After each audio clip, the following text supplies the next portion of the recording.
আজকে আমরা বর্ষার দিনে জাল পেতে রেখেছিলাম বিলে, সেই জাল তুলতে চলে এসেছি। দেখা যাক আমরা কেমন মাছ পাই। খুব ইন্টারেস্টিং মোমেন্ট এটা, মানে জাল পেতে যাওয়ার পর যে মাছ কেমন ওঠে সেটা দেখার মানে মুহূর্তটাই আলাদা। বাচ্চা ভাই এটা, আর এদিকে আমি আছি। ও এটা কি মাছ ভাই? কি মাছ এটা? দেখি, মনে হচ্ছে কোনো পুকুরের মাছ নাকি এগুলো।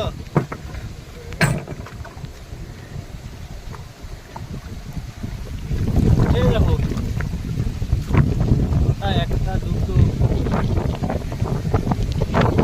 আমাদের বিলের মাছ, এগুলো জালে পড়ে গেছে, তো এগুলো নিয়ে যাবো আজকে।